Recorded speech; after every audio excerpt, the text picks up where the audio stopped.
Always keep tension on the lines. Hold it right at 45 there. It looks like you have a nice across the wind body surf going on here. That's cool. This is what I want you to get really good at doing, is going across the wind. Let out just a quarter of an inch, just a centimeter or two. Play with that feel. It's so incremental. It's finesse, recall. There's not a lot to it. Sometimes you got to pull in a few inches or push out several inches.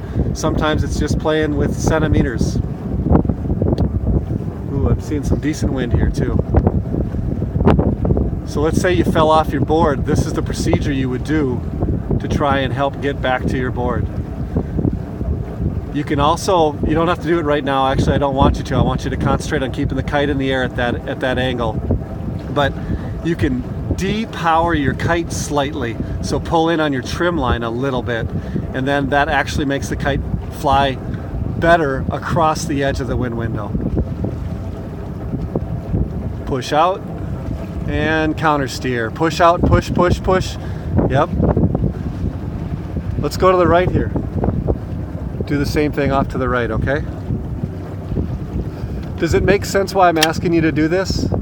Okay, it's such a micro steering, micro power game. It looks like it's continuing to fall a little bit. You better bring it back around to your left.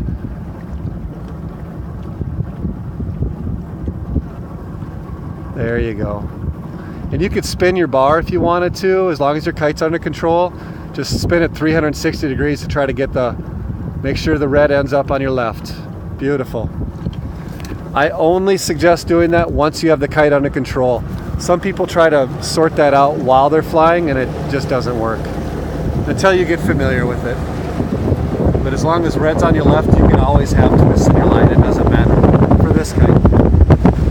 Each red has different colors, so just get used to it. You can even connect the bar upside down and have white on your left. But as long as you know what your command is.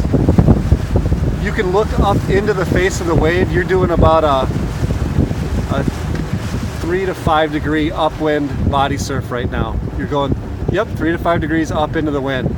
Use a marker across the lake, like those buildings, to see if you can work towards them, and use that to push out. Just pull right or left, pull left, pull left.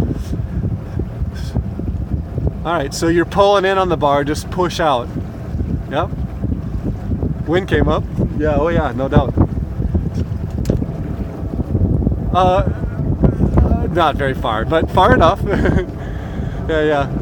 And then look across the wind and try to move towards a marker. If you can make it to that marker, go up a few degrees and see if you can, just how far upwind you can go.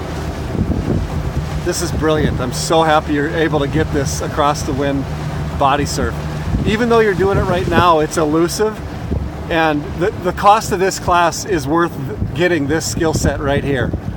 Because if you lose your board's going to likely cost more than this class. So this drill right here, micro steering, incremental movements, feeling what's happening with that wind, picking a target across the lake so you can see that you're going across the lake.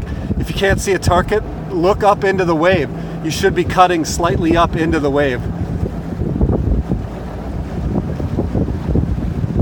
This is awesome. I got 4 minutes of video coming up on right now of this.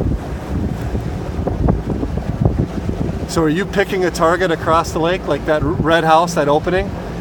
Yep, perfect. And as the wind increases and decreases, you have to adjust that line. Yep. Push out. Pull right.